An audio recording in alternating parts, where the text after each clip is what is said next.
আসসালামু আলাইকুম রহমতুল্লাহ। সম্মানিত দর্শক, আজকে কথা বলবো আমরা বুখারীর আলোকে আনুগত্য ও বিচার। জি আসেন, আমি প্রথমে বলে দিই, আসমান যার, জমিন যার, আইন চলবে তার। এখানে আপনারা যাদেরকে নেতা নির্বাচন করবেন তাদের মধ্যে কি কি গুণ থাকতে হবে অথবা কি কি বৈশিষ্ট্য দেখে তাকে ভোট দিবেন, দেশের শান্তির জন্য, মানুষের শান্তির জন্য, দেশের চাঁদা মুক্ত করার জন্য, এবং আপনার ইসলাম ভিত্তিক, ইসলাম কোরআন ও সুন্নাহর অনুসারে রাষ্ট্র চালানোর জন্য কেরম নেতা নির্বাচন করবেন, আমার আলোচনা আমি কিছু ইঙ্গিত দেব। আসলে আমাদের বলার দরকার, মানা না মানা এটা আপনাদের দায়িত্ব। আর আপনারা জানেন কিয়ামতের মাঝে আমার আল্লাহ রাব্বুল আলামিন নেতা ও তার কর্মী সহ ডাক দিবেন। আপনি কোন নেতার অনুসরণ করেছেন? নেতা আপনাকে কি দুনিয়া দিয়ে ডেকেছে না আখেরাতের দিয়ে ডেকেছেন? আর আপনাদের জানতে হবে, কোন মুনাফিককে যদি আপনি ভালোবাসেন, যে যারা ভালোবাসে কিয়ামতের দিন তার সাথে তার হাসর হবে, এটা আপনারা জানেন। অবশ্যই আপনারা ইমানদার মুত্তাকিকে ভালোবাসবেন। আলাম আলাম আলেম ওলামার কেরামের বিরুদ্ধে কথা বলবেন না।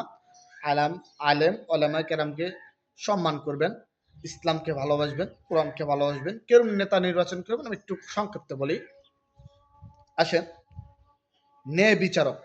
আলে নেতা হতে হবে ন্যায় বিচারক। ধরেন, আপনাদের আপনার মধ্যে যে ব্যক্তি হোক, তার ফ্যামিলি একজন চুরি করেছে, কোরআন ও হাদিস অনুসারে সে বিচার করতে হবে। অথবা যে নেতা হবে সে ন্যায় বিচারক হবে কিভাবে বুঝবেন? ধরেন, তার আপন একটা ছেলে চুরি করেছে, অন্য যাকে যে শাস্তি দেয় কোরআন ও সুন্নাহর আলোতে যে যে শাস্তি নির্ধারণ হবে, তার সন্তানের জন্য এরকম নির্ধারণ হতে হবে। সে হলো ন্যায় বিচারক। তা আসেন, ন্যায় বিচারক শাসক হাসরের ময়দানে আল্লাহর আরশের নিচে ছায়া পাবে। জি, যে ব্যক্তি যে নেতাকে আপনারা নির্বাচন করবেন সেই ন্যায় বিচারক হতে হবে। তবে দুনিয়া সে কি পুরস্কার পেল এটা বিষয় না, তার আখেরাতে ন্যায় বিচারক, ন্যায় বিচারক, ন্যায় শাসক হাসরের ময়দানে আল্লাহর আরশের নিচে ছায়া পাবে। বলেন না সুবহানাল্লাহ। মানে যে ব্যক্তি নেতা হওয়া, আচ্ছা ঠিক আছে, নেতার সাবজেক্ট আলাদা, কিন্তু আপনার ব্যক্তিগতভাবে ন্যায় বিচারক হতে হবে। ন্যায় বিচারক হলে আমরা হাসরের মাঠে আল্লাহ রাব্বুল আলামিন তার আরশের নিচে আমাদের ছায়ার ব্যবস্থা করে দেন। বলেন না সুবহানাল্লাহ। তাই পর্দার আড়ালের মা ও বোনেরা এবং আমার ভাই এবং আমার সহপাঠী বন্ধুরা, যে যেখানে থাকেন না কেন, অবশ্যই ন্যায় বিচার করবেন। ন্যায় বিচারকারী কিয়ামতের মাঠে অবশ্যই আল্লাহ রাব্বুল আলামিন তার আরশের নিচে চায়ের ব্যবস্থা করে দেবেন। আল্লাহুম্মা আমিন। আসেন, আর দুটা পয়েন্ট বলবো তারপর শেষ। অন্যায়ের আনুগত্য নয়, মানে যে নেতা হবে সে অন্যায়কে আনুগত্য করতে পারবে না, অন্যায়ের আনুগত্য করবে না, কোনো কারো পা ছাড়বে না। সে তা আল্লাহর উপরে তাকওয়া করবে, নিজের জীবনকে ওয়াকফ করে দিবে আল্লাহর রাস্তায়, ন্যায় বিচার করার জন্য নিজের জীবন দিয়ে দিবে, কারো আনুগত্য করবে না, মানে অন্যায়কে সাপোর্ট দিবে না। কোনো জুলুমবাজ, টেন্ডারবাজ, আবার আপনার সমাজে জুলুম করে যারা যারা চাঁদা তোলে তাদের সাথে মানে মাথা নত করা যাবে না, তাদের সাথে কোনো নতজানু হওয়া যাবে না। অন্যায়ের জন্য, অন্যায় প্রতিরোধ করার জন্য সেই নেতা জীবন দিয়ে দিবে প্রয়োজনে, এরকম নেতা আপনারা নির্বাচন করবেন। যে নেতা সৎ, নিষ্ঠাবান, অন্যায়কে এক বিন্দু ছাড় দেবে না, এরকম নেতা আপনারা নির্বাচন করবেন, যারা টাকার বিনিময়ে বিক্রি হবে না। বুঝতে পেরেছেন? তো আসেন, আমি অন্যায়ের অনুগত্য নয়, স্রষ্টার অবাধ্য হয়ে কোনো সৃষ্টির অনুগত্য করা যাবে না। জি, এখানে স্রষ্টার অবাধ্য হয়ে কোনো সৃষ্টির অনুগত্য করা যাবে না। মানে আপনি আল্লাহকে ভয় করবেন, আল্লাহর আইন মানবেন, আল্লাহর হুকুম মানবেন, আল্লাহকে ভয় করবেন, এটা আপনি সর্বোচ্চ।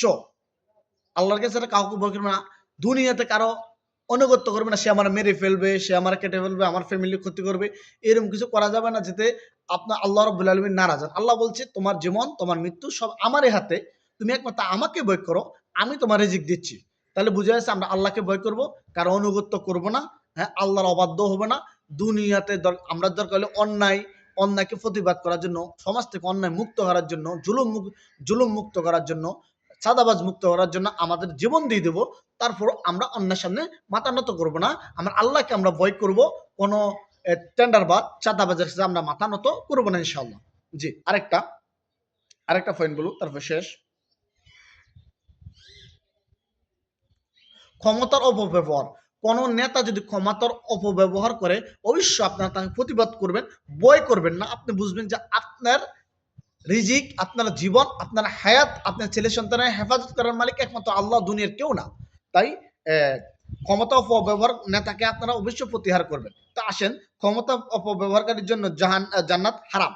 তার মানে দুনিয়াতে আপনি প্রতিকার করবেন, পরকালে আল্লাহ রাব্বুল আলামিন যিনি ক্ষমতার অপব্যবহার করে আল্লাহ রাব্বুল আলামিন তার জন্য জান্নাত হারাম করেছে। বলেন না নাউজুবিল্লাহ। তা আল্লাহ আমাদের বুঝার তৌফিক দান করুক। এই কয়টা বৈশিষ্ট্য যে নেতার ভিতরে থাকবে, অথবা যে নেতা সৎ নিষ্ঠাবানভাবে জনগণের কাজ করবে, জনগণের গোলাম হিসাবে আসবে, শাসক হিসাবে না, তাকে আপনারা নির্বাচন করবেন। আজকে এ পর্যন্ত। আসসালামু আলাইকুম ওয়া রাহমাতুল্লাহ। আমাদের ভিডিওটি অবশ্যই শেয়ার, লাইক, কমেন্ট করে মানুষকে দেখানোর সুযোগ করে দিবেন।